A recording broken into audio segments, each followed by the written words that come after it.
Welcome to San Diego Comic-Con at home. My name is Justin Malla, and I'm the Chief Creative Officer of DeviantArt. I'm really excited to present you guys with a panel called 20 Years of DeviantArt. Now, as you may or may not know, in August of 2020, DeviantArt turns 20 years old, which in internet years is like 190,000 years. So we're going to talk to some of the people who were involved at the very beginning of DA way back in August of 2020 and even before, and gets the inside scoop on what it's like to start a network that's had the kind of global impact DeviantArt has had. We're going to talk about where that impact went into the world thereafter and talk a little bit about what's coming up for the future. So let me introduce my wonderful panelists today. I'd like to start with Angelo Sotira. Would you introduce yourself, Angelo? Hi, Justin. I'm Angelo Sotira, CEO and co-founder of DeviantArt. Excellent. Andrew.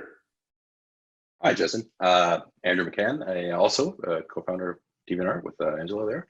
Way back when? Way back. And Danny? Way back. Hi, I'm Danielle McKay, or Danny. I am the Director of Community Relations at DeviantArt. Also known as Moonbeam 13. Moonbeam 13. Minus 13, now just Moonbeam. What's it like to have been known for most of your life by an alias you chose in your teens? Because it's weird for me. It's interesting to me. It's most fun because for the entire time that I've been working with Angelo, he has never called me by my real name unless it's like a serious, really important, like serious Daniel, we gotta talk. Yeah, exactly. Otherwise, it's always, hey, Beam, what's up, Beam? So now it is my name.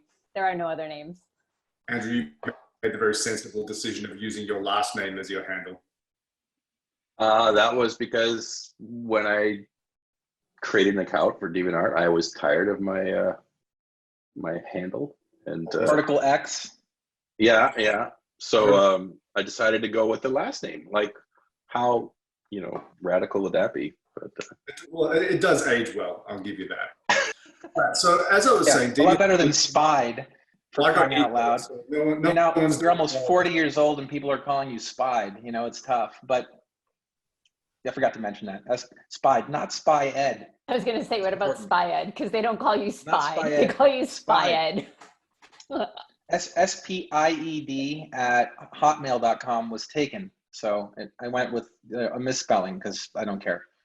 DeviantArt is, as we were discussing, one of the oldest social media networks in the world. In fact, when it was started, it wasn't even considered a social media network. It was just a community for artists. We predated social media networks. So I want to dive into like the little secret, shadowy world of the beginnings. Like, how did this start? How did this come to be? Angela, what were you doing before you had this idea? Well, we were, the MP3 movement, we like to call it, was underway. This was a time period where people were like, I don't want to pay $20 for CDs when I only like one track on the CD. Why can't I just buy a track? And MP3s was making that kind of possible, but the record industry wasn't really like complying with it. So there was a really cool MP3 player known as Sonic that Andrew had created. There was another really cool one called Winamp that AOL bought, and we created a community for skin Winamp skin artists, and we wanted to create a community for Winamp skins and Sonic skins and wallpapers and all this kind of stuff. And artists on those two sites were starting to post paintings onto Winamp skin and Winamp facelift, and it was just kind of a weird thing to have happen there. So we were like, all right, cool, let's create a platform that allows any submissions whatsoever of any kind of creativity. What would we call that? Well, we wanted to make sure that it was about deviating your desktop or changing the look of your desktop and changing the look of your applications, and something that sounded wicked or cool or whatever. And Matteo came up with DeviantArt, and we could call them deviations, and we can call the members deviants. Wouldn't that be fun? It definitely worked back in 2000, 2001. I don't even remember thinking it was odd. I was like, yes. No, it totally wasn't. It wasn't unless you started surfing for maybe things your parents didn't want you to think you were surfing for, and realizing that, hey. Good point. Andrew, you were the founder of Sonic, yes? Yeah. And, one of, yeah. Right. I remember profoundly the impact that Sonic had on me in terms of the visualizations and creativity that it brought to the desktop environment. Whereas Winamp, you could skin the box that Winamp existed in. Sonic was really a multifaceted, multi-level thing that could be customized. You know, people really got into music, had, you know, crazy hair or whatever, some sort of lifestyle. And then you brought music to the desktop, which was really neat at a, you know, like Angela was saying earlier, you know, you could finally, you know, get a song or whatever, not a CD, but you had to play it, you know, back then it was pretty much Windows, and, you know, square windows with little, you know, X's in the corners, just kind of took the soul out of music, right? And so Sonic and Winamp, and, you know, I think that whole world was trying to bring some of the heart of music into the interface and whatnot. And you know, that's what we were trying to do. You know, Sonic was known as one of the first applications that wasn't a square, you know, and that's really what I was trying to do with that initial one. It's like, and the first UI even embraced that. It was almost geometrically like two circles, right? It was really trying to say in your face, not square. Well, So yeah, that's for sure. I think it is interesting to note and remember how intertwined music was with the beginnings of real creativity on the internet in terms of text solving and design solving, and then the birth of something like DeviantArt to allow even more creativity to infuse what was essentially a music-driven boom of technology, right? Yeah, I don't know. I like what I said earlier. Like, I like that idea that we were trying to take some of the creativity and whatnot and allow it to exist on this platform that otherwise was just sterile. And that's what, you know, later on, Angelo approached me with DeviantArt, and, you know, or Ian and I actually, and said, you know, we're making this, you know, we'd like to host Sonic skins there, and of course, you know, we'd support that. And then I was just interested in it at another level, because like I like art too, and it just spoke to me in terms of, you know, sort of an extension of not just music, but like, you know, taking it to other realms outside of music.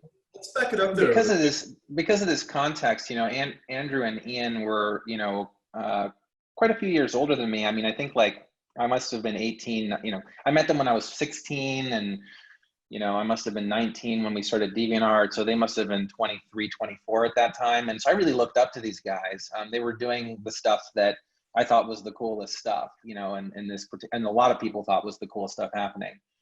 And it was an era that I think was being defined by deviation. Like, it was really all about, you know, this kind of stuff. I think we really nailed it on the term for that era. But, you know, I begged Andrew, I think, for about 5 years to join the company as our CTO.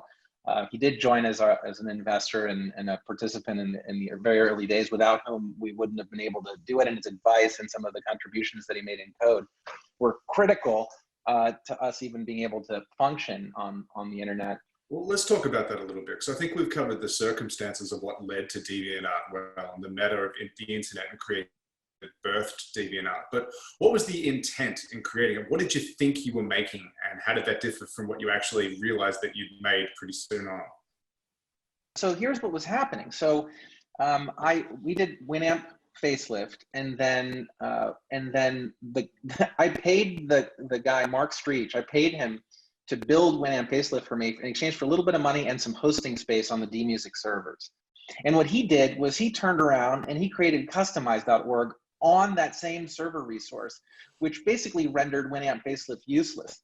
I mean, just a totally gangster move. Like, he totally, like, you know, built a platform, which then I was getting traffic reports watching customize.org completely overtake DMusic, completely overtake Winamp facelift, and so on and so forth. So I was like, you son of a, you know, oh man. So then when we came up with an idea for DeviantArt, it was clear that the reason Customize was more successful was because it offered support for all skins. So our solution, in response to Mark, in a very competitive way, by the way, was what if we offered a platform where you could submit absolutely anything? Poetry, literature, wallpapers, skins, artwork, paintings, digital, traditional, everything. Just anything anybody wanted, tattoos, just right away, we would support it. And that was the real answer to the question. And it was also the ultimate payback to work. Revenge. It was all about revenge. It was competition, right? We were all very clever little, clever people doing clever things all the time. And it was a very, very awesome group of folks that were very early on the internet, capable of, building really cool websites, writing really cool programs and apps. Stardock and Brad Wardell and all those guys were building window blinds, and there was just a really cool kind of renaissance going on in terms of what you could do with your computer. And so we, I think we came up with the right answer for that moment. But it was not totally, it was intuition, and then we had the right formula at the end. But it could have been just as easy that somebody else would have done the right thing in that moment. It was a little, that's where a little bit of luck comes into play, being at the right place at the right time. And I think a little bit of that was going on. Well, speaking of creative people sort of leading in that space, DeviantArt was actually an innovator when it came to a lot of different tech and a lot of different stuff that we see on the internet now. And I think that one of the paramount examples that comes to my mind for that is the placement of dynamic thumbnails that were created for individual deviations and rotated on the homepage. I mean, can you guys talk a little bit about some of the innovations DeviantArt brought to the internet and tech? I mean, this is so good. I mean, we're literally talking about a thumbnailing engine, right? Yeah, that was actually one of the first things that I said to Angelo. I was like, because the earliest versions of DeviantArt, there was the submissions, and I remember saying to him, "Well, you're calling it an art site, but there's no pictures. Like there's no, I want to see it. It was just the text links, and you had to click through to the deviation page in order to see it at all." But I also kind of understood it. I was being a bit rhetorical when I was saying that, because I also knew that at that time, to scale a thing down and have it look right was tricky. And then oddly enough, at the time, I remember we also wanted shadows. So like a little shadow on the side, yeah. A little drop shadow around the image. And at the time, browsers didn't support transparency. So making it so the way to do that was to actually render the drop shadow in the thumbnail itself, or at least that was the first go. And so I tried that, and then that didn't work so well. So I ended up making just an image that went behind it that blended a shadow into the background color, and so I made this little basically a web server that rendered drop shadows at any resolution, at any width by height. So that was one of the first kind of code contributions that I did for DeviantArt, and that we used that for quite a long time until all browsers supported transparency and CSS, and no longer need that anymore. But at the time, Andrew's being polite. Like we wanted drop shadows. We didn't want drop shadows. We wanted anything that could be a small thumbnail representation. I mean, as far as we were just like anything, and Andrew was like, no, but it has to have a drop shadow. I mean, it wouldn't look right if it didn't have a drop shadow. Yeah, I was like, that's probably right. I was like, wow, drop shadow also? I wanted to ask, when did you guys feel that DeviantArt was more than just another project, more than just another website, that you kind of had a bit of a monster on your hands with it? What was your moment of realization?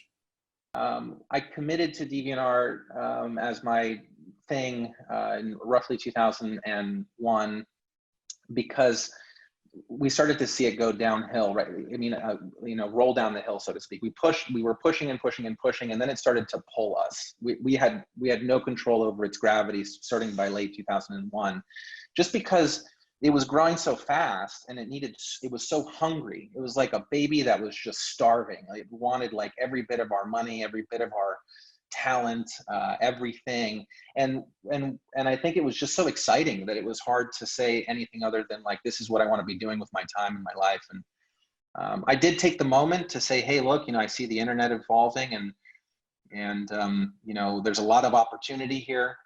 Would I be happy over the course of 20 years of my life, you know, later, if I had dedicated my time to building the art part of that internet thing that I was looking at so closely, and instead of music, because we were doing music before, instead of something else. And after some real soul searching, I put my college applications away, and I was like, look, this really pulls me. I really want to do this. Before we get to DeviantArt in the world, I just want everyone watching to understand the real magnitude of what DeviantArt was in that early internet culture. And nothing sums it up better to me than an interaction you had, Angelo, with one of the guys at the Internet Archive. And that blew my mind when you told me that. Oh yeah. Yeah, so in 2004, we went to Foo Camp, which is an O'Reilly event. And when we were there, we met Brewster Kale, and Brewster was the founder of the Internet Archive, and he's done a bunch of other cool stuff. And he was telling us, oh my God, nice to meet you guys. We know you very well. You represent some very material percentage of all of the web pages that we index on the internet. And when we started looking into it, he was suggesting that it was anywhere between 10 and 15% of all web pages on the internet. I mean, I think the reason for this at that early stage of the internet. I need people to understand what you just said, and that is that DeviantArt in 2004 was 10 to 15% of the internet. I could just be remembering that funny. It could have been 5%, but it was some stupid number. It was some insane number. Any percent behind a decimal point is crazy. So we've sort of covered the beginnings of DeviantArt and the momentum that it started to gain. And Danny, I feel like this is sort of around where you started to enter into the picture, where DeviantArt was becoming a very essential part of the internet experience and the online world. Yeah, absolutely. I joined DeviantArt actually as an amateur photographer, and only because a friend of mine is an incredible digital artist and was saying, if you need to post this and you need to do it here. I had never heard of it, but that was literally how people found DeviantArt back then, was through a friend who was already on it. It was like the biggest website no one knew about, like the greatest underground club. So I found it and I was like instantly in love with it. There's just a familial feel when you get in there. It's very welcoming. A community almost instantly forms around you, especially back in those days. You know, now it's a little bit bigger. It takes a little more work, but back then, you know, you were almost immediately met with somebody commenting on your artwork or welcoming you or getting a message directly from Angelo. And it was just kind of mind blowing. So, you know, like it was a really cool experience, and it was very easy to get addicted.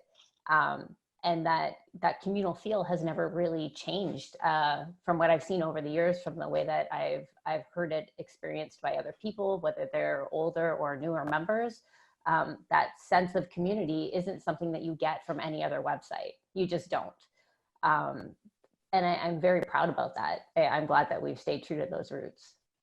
Yeah, the internet has certainly evolved since those days. Where I think in the very beginning, the internet was kind of a club in and of itself, and being on it and active on it was like not necessarily a core part of one's identity, but certainly something that said something about you. Whereas unlike now, where everyone is just on the internet anytime they're awake, basically. Right.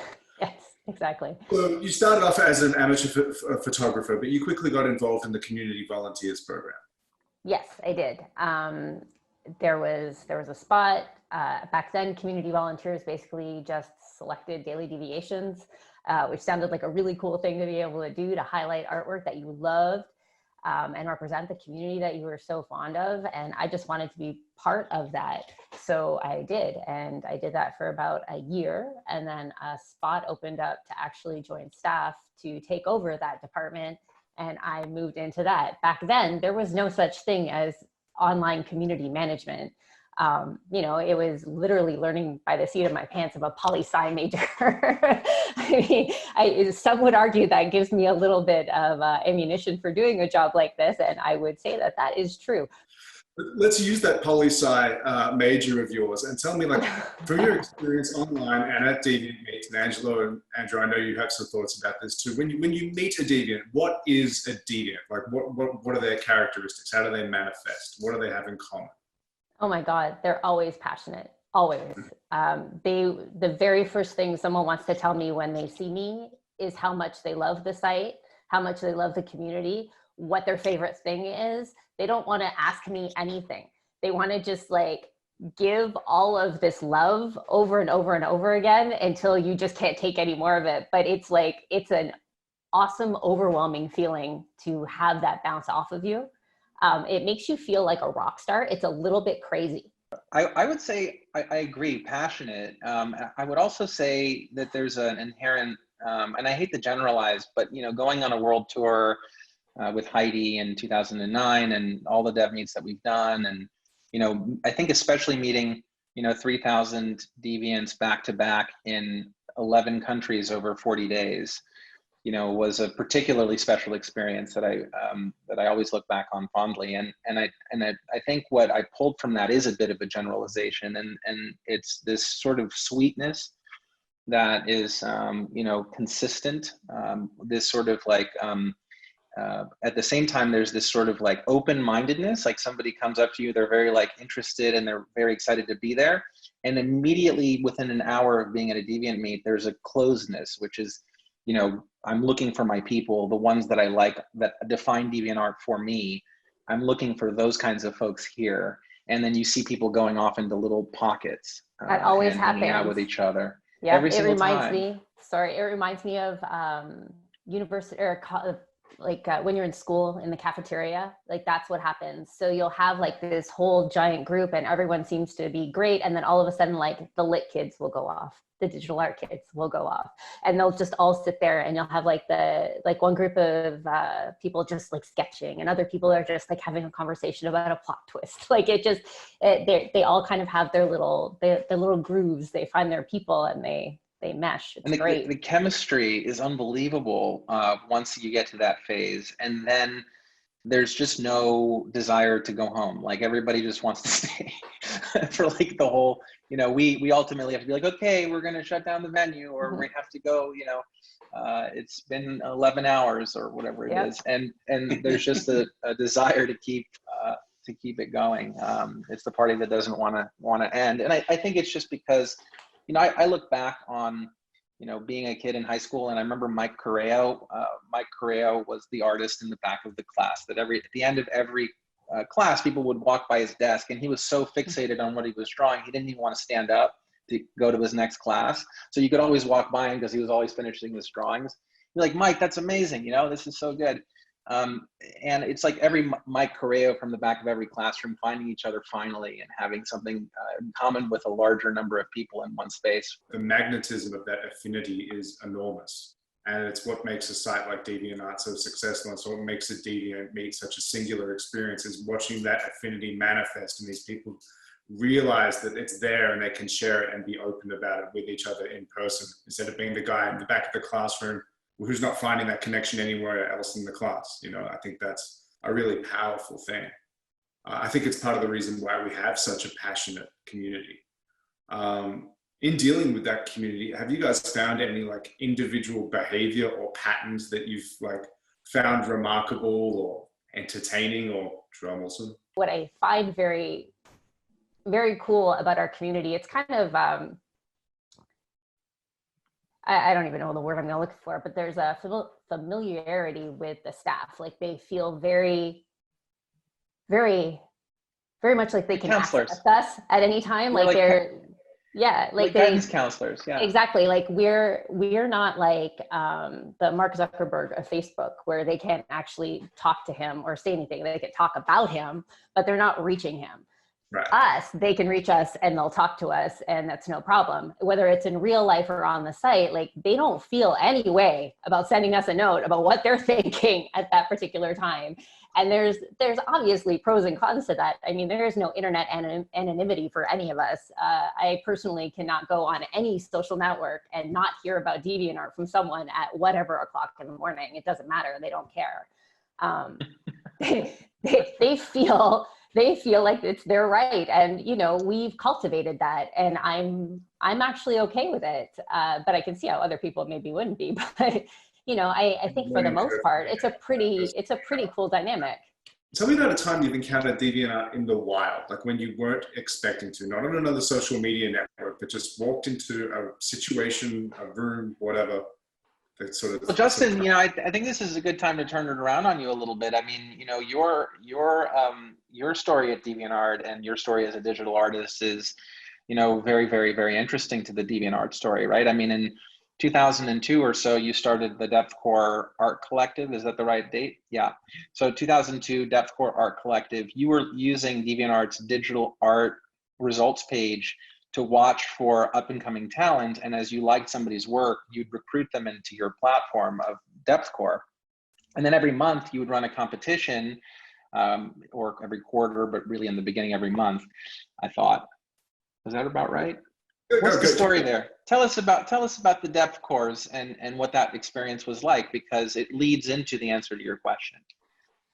Okay, so Deathcore was a collective I started, and I'd certainly farmed DeviantArt for promising digital art talent.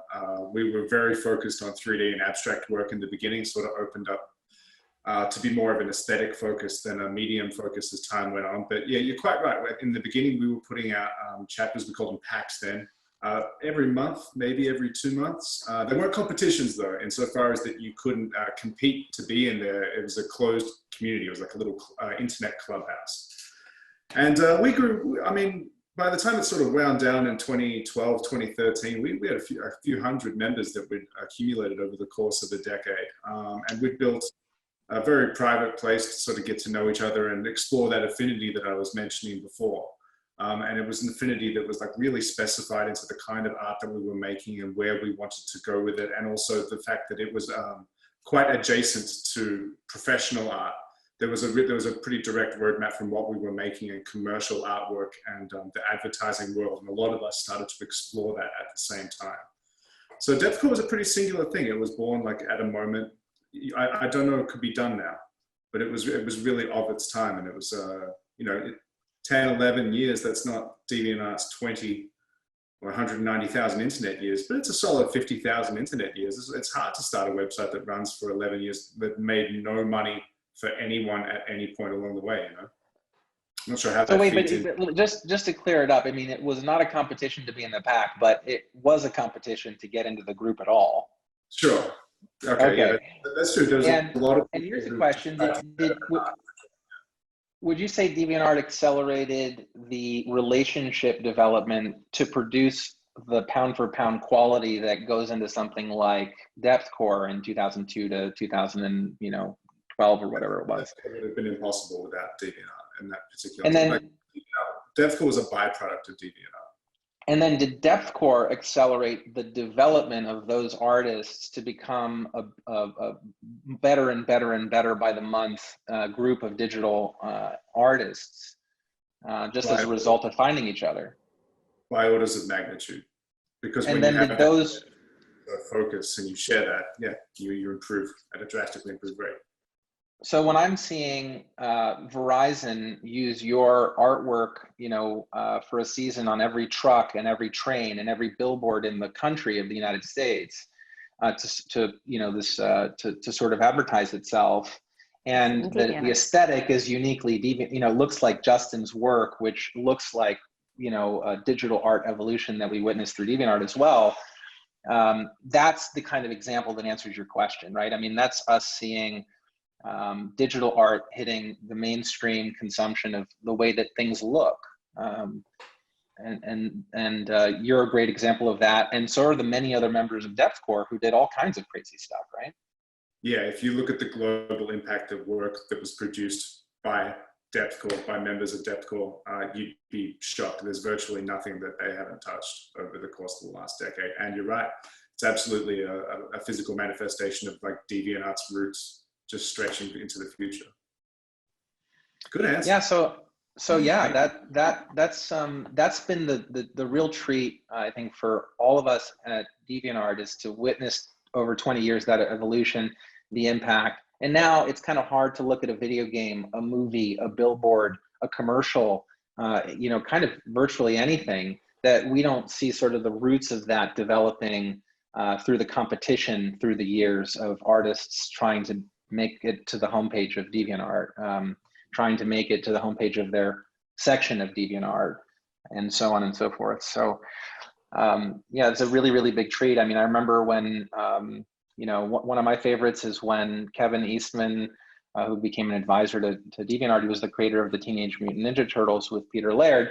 And when they were making the new movies, they were using, obviously, DeviantArt as a reference for the way that the turtles should look. And I was providing them with some data on the back end of who was interested in this kind of work versus that kind of work. And we now have a traced history of the look of the current turtles as depicted by Michael Bay, with, conceptual art history from submissions of the turtles in 2006. So the piece that looks most like what the turtles look like today was submitted to DeviantArt in 2006. The movies were made in the 2012 or 14 or something like that time frame. So that kind of impact and seeing that kind of evolution, it's like that stuff is so geeky fun for us, I think, just to witness. And it's definitely, it's completely grown over the years, obviously. I mean, back in the early days of DeviantArt, when we used to just kind of show up at conventions before we were really known and making our name and hosting things, I used to go through the lists of the artists that would be at Artist Alley and try and find their DeviantArt profiles. And then I'd go through some of the featured artists and do the same thing. And the way that would exponentially grow over the years was absolutely mind-blowing for the longest time. And now for me, when I see an artist winning something or being highlighted for an Oscar or whatever, it's no longer that surprising to me that they're from DeviantArt. And I find that really cool. That's an excellent segue into my next question, which was I wanted to talk a little bit about DeviantArt being involved with San Diego Comic-Con and Artist Alley in those early days. I wasn't there for that, but I know for you guys that was a huge deal. Yeah, that was amazing. I mean, I met Clydeen Nee, who has been running Artist Alley since the very beginning of Comic-Con. So one of the OG sort of early people at the original convention, and she was like, look, I think the first day I met Clydeen, she walked me through the floor of Comic-Con and she said, "This is my garden, and these are my flowers." Speaking of the artists who were there, and I nurture every single one of them. So I loved her right away. I was like, and she was very, very suspicious of me. She was like, "I'm watching you." I don't know why, but she's not a person that trusts easily. So, she really, really made an impact on me. And, she said, look, our Artist Alley was one of the founding ideas of Comic-Con. And, ever since then, a lot of commercial stuff has happened at Comic-Con. And we really have kind of an overwhelming presence from studios and stuff that's totally overpowering the alley. And we just need help in getting foot traffic and getting people here, and you have DeviantArt and, you can probably help us fix that. So, whether we wanted to do Comic-Con or not, you can't not help Clydeen take care of her garden. so that's what we did. It was amazing, super fun. 5 years, added carpeting, added padded chairs. We put incredibly beautiful screens at the top of the alley, promoting each of the artists inside of it. We installed a DeviantArt presence there. We promoted through DeviantArt and got people to the floor. It was just booming. It changed the Artist Alley presence at San Diego Comic-Con for all those years. And I think ever since we left, it's maintained a new standard in terms of how to do it and how to make it pop and how to make it more exciting. And so, it still has quite a bit of foot traffic, and it's a whole different place than what it was in those years. I think we reignited it. Danny, any particular memories walking the floor at Comic-Con? Yeah, I mean, obviously, I'm a big fan of a lot of things. If you know me at all, I'm a huge fan of Wonder Woman. And so I pleasantly stalk a lot of the artists who do covers for her. And one of them was Alex Garner, and I was super excited to try and find him. And I remember running through Artist Alley, and he wasn't at his booth at the time that I did. And then I had to go back to our booth to do something. And so I was kind of bummed, and I was trying to figure out when I could go back. And one of our other staff members went and he was there. And so he held up a sign that says, "I love Moonbeam 13," and she took a picture. And so I still have that. And I'm like, heart. But it was just one of those things, like they were, like Angelo said, you know, they didn't have that kind of foot traffic. They didn't have that kind of support. And so we were able to offer that, but we were so happy to do that. And they were just so thankful. And there was so much love being exchanged at that time. It was so amazing. I can feel myself getting emotional. Yeah, me too. But it was, you know, like it was such a great exchange of love and support both ways. And, you know, we were fanning over them, they were fanning over us. And it was just a wonderful experience all around. That sounds great. We've got about 5 minutes left in our panel. That went really quickly. So with that, I just kind of want to talk about DeviantArt now. I mean, I think we've done a great job sort of, you know, delving into the beginning and, you know, what happened thereafter. But, you know, we did just release a gigantic new redesign. I don't think it's well understood the effort that it takes to redesign a site with the footprint DeviantArt has. I think from the outside looking in, it's really difficult to really get a grip on the work involved. So perhaps it'd be good to speak to what the goal of this redesign is and what the process has been like. Well, I'd love to actually turn it around on you, Justin, because honestly, like for me, for us, and for Andrew, you know, and for Moonbeam, we've done this 10 times, and each time it is the hardest thing we ever did in our lives, and then again, it's the hardest thing. So the amount of effort that goes into it is astonishing. It's like along the lines of building making a movie or building a video game or something crazy that, you know, takes multiple years and a disproportionate effort against the reality that you have the existing site to run as well. So you're running 2 platforms at the same time, and it's effing difficult. But Justin, you just went through this as our Chief Creative Officer. You just went through this entire process almost from start to finish for the first time from the inside. Now, you went through it from the outside. How is it to you going through it from the inside rather than the outside? It was a lot less work from the outside, that's for sure.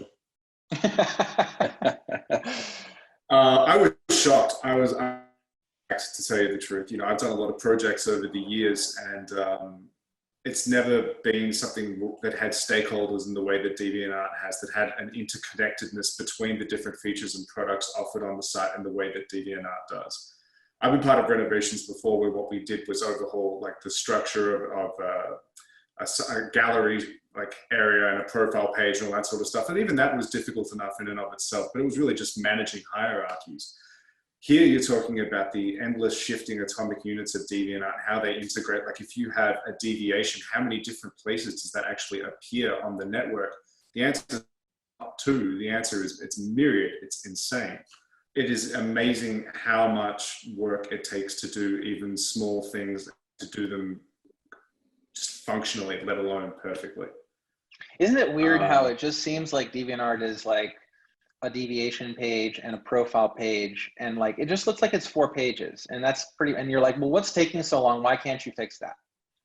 Or why can't you fix this one thing I care about? Why can't you fix this other thing I care about? It's so interesting. I get that perspective, and then I look at the actual very talented, super powerful team working on that stuff, and you can represent the issue, and then it's sort of like so incredibly complicated to actually get that thing that you want done for very realistic reasons. It's very complicated. You know, people don't really see it. They see it as 4 pages. They don't understand that this one page, you know, gets an insane amount of traffic, and the addition of like even this small thing requires a fully scaled architecture on the back end that supports millions and millions of people using it. That's just something that people can't comprehend when they say, well, why can't you just put this little thing here? Why can't you make this button work? Why can't you add that? Yep. Or the thing that's so important to them is not necessarily the most important thing to the larger scale. So, or that thing that they want or need so badly to do what they want to do on DeviantArt is the one thing that puts a pin in all of these other things that are also so very important. Like it's the connectivity of everything is mind-blowing. Or when you take this web thing out, how many other things does that affect? Like it's the domino effect of it is mind-boggling, and it's so hard to convey that to the community, because obviously they want that thing and they're very passionate about it. And, you know, and I get all of that. So trying to express it in a way that they understand is totally different from getting to a point that they are willing to accept it, because change is hard. And every time we change something, they yell at us. Oh my God. And Andrew, as our CTO for all those years, you know, how would you describe the magnitude of the DeviantArt project? You know, like relative to, I don't know, an MP3 player like Sonic or something else that you think of. How would you describe it if you had to? From a technical perspective, from a front end, back end, you know, systems perspective, like how expansive of a thing is it in your vantage? It's a hard question, I know. Yeah, it's just complicated. I remember, you know, trying to explain to people what it is and what goes into it. And some of the analogies that always came to my mind is just, you know, yes, it is like from a traffic perspective, you know, yes, it is those 4 pages, but from a functionality perspective, like what we have to maintain and build is, it's just massive, right? It's all of the admin panels and for the you know, various like groups features, the users features, and like all of the editing and whatnot. Just recently, I was explaining to somebody this one of the underlying systems that I designed for DeviantArt that I called the BPP, bureaucratic process, and it's this little library that kind of a funny name. It's this little library that essentially it helps the flow of aggregated decision making. So it allows our groups to work. It allows various functionalities, and if you were to like code that sort of like what can happen when you're dealing with lots of different people and making decisions over timelines, you know, like what happens when they don't, you know, things time or expire or whatnot. That's just a complicated mess. And so, you know, I wrapped that up into a little library, and then, and now I know, you know, that's deployed everywhere, right? You know, like all kinds of features on DeviantArt use that system, and that little system itself is kind of complicated, right? But we built upon it, and then I don't know. This is not a very good answer, but no, it's a great one. This is the yes/no system that you get for voting whether things can be in a gallery or whether they can't. Or, yes, exactly. You know, yeah. all of these yes/no. Would somebody be able to join? You know, because we expanded it so that you can decide whether somebody can join your group or submit to your group, or you can create a committee of 5 people who have to say yes to that thing being allowed in, and it goes on a vote basis. And that was so much fun to think about.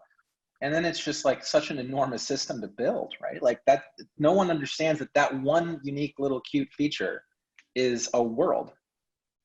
Yeah, exactly. That's a whole world. Like that's a whole world just in that. And in terms of the redesign and all of the features, I think we could probably go for another 45 minutes. But sadly, this 45 minutes is over. All right.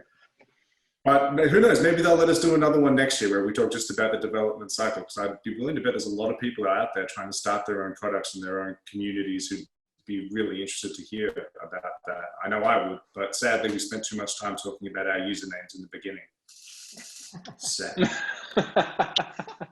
Anyway, I want to thank my panelists for joining me today. That was a really good chat, guys. I wish we could do it again. But I think we covered some great ground there, and I want to thank everyone for joining us for 20 years of DeviantArt, and I hope you enjoy the rest of San Diego Comic-Con at home. Cheers. Thank you, guys. Bye. Cheers.